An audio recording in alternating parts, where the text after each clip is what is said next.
করে এত আয়োজন, বলো না গো প্রিয়জন, কাঁদাবে আমায় তুমি, ছিল কি তা প্রয়োজন? একা আমি রয়ে যাব, যত ব্যথা সয়ে যাব, ফিরে তবু চাইব না। চলো নারী ওই মন করে এত আয়োজন। গানটা ভাইয়াকে যখন আমি বললাম যে ভাইয়া আমি একটা স্যাড টাইপের গান গাইতে চাই, তখন ভাইয়া আমাকে খুব চট করে একটা লিরিক লিখে পাঠায়। উনি অনেক গুণী একজন মানুষ, উনি 2-3 মিনিটে লিরিক আমাকে লিখে পাঠিয়ে দিলেন। আর টিউন অ্যান্ড মিউজিক অ্যারেঞ্জমেন্ট আমাদের সবার জনপ্রিয় মুখ আকাশ মাহমুদ ভাই করেছেন। তো সব মিলিয়ে গানটা অনেক সুন্দর হয়েছে, আশা করি দর্শকের ভালো লাগবে। আমি শুরু করব প্রথমে হচ্ছে রাইটারকে নিয়ে। আলামিন ভাইয়া লিখেছেন, অনেক সুন্দর লিখেছেন আয়োজন গানটা। সো গানের লিরিক্স তো অনেক ভালো ছিল, আর পূর্ণতা তো অসাধারণ গেয়েছে, আর ডিরেক্টর ভালো মেকিং করেছে, আর আমার কোয়ার্টিস্ট সিয়াম তো ভালো অ্যাক্টিং করে, ভালো কাজ করছে।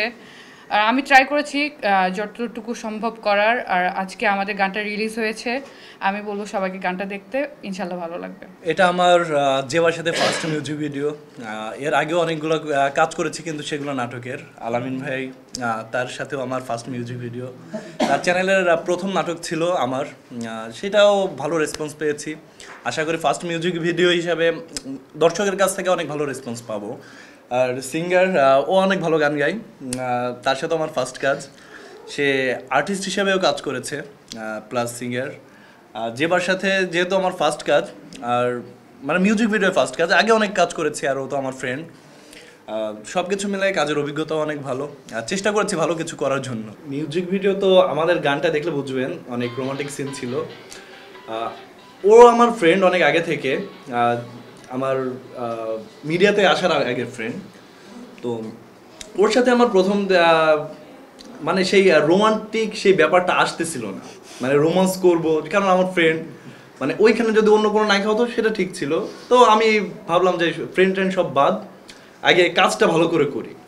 তো নাটকের ক্ষেত্রে, মিউজিক ভিডিওর ক্ষেত্রে একটু ডিফারেন্ট, কিন্তু কাজটা ভালো করেছি, আশা করি ভালো কিছু হবে। নাটকে তো অনেক কাজ করেছি, তো হয় কি আমার কাছে নাটকের থেকে মিউজিক ভিডিও ইজি মনে হয়। কিসের জন্য? এখানে শুধু এক্সপ্রেশন দিলে হয়ে যায়, আর নাটকে সারাদিন অনেক খাটতে হয়, স্ক্রিপ্ট পড়তে হয়। সো সেক্ষেত্রে নাটকের ক্ষেত্রে দেখা যায় যে স্টোরি বেস হয়, সো কী করতে হবে সেটা জানি আমরা। আর মিউজিক ভিডিওর ক্ষেত্রে তো অনেক সিন থাকে, এখানে হচ্ছে এক্সপ্রেশন দিয়ে কাজ করতে হয়।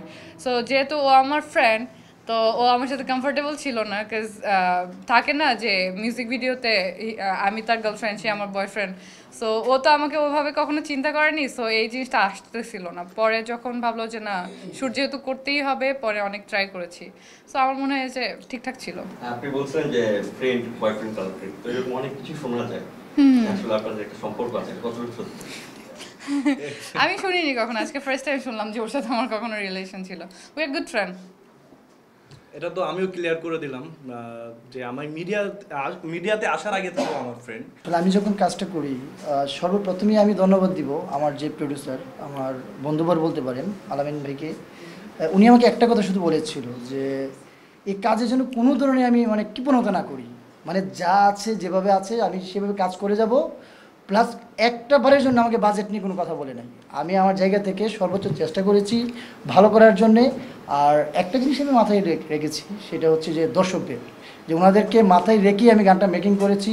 বাকিটা হচ্ছে দর্শক দেখে যদি মন্তব্য করে, তাহলে আমার সার্থকতা, যে ওনাদের এই মন্তব্যগুলি আমার সামনের অনুপ্রেরণা। আমি আমার জায়গা থেকে সবসময় চেষ্টা করি ভালো ভালো কন্টেন্ট বা কোয়ালিটিফুল কোনো কিছু বানাতে।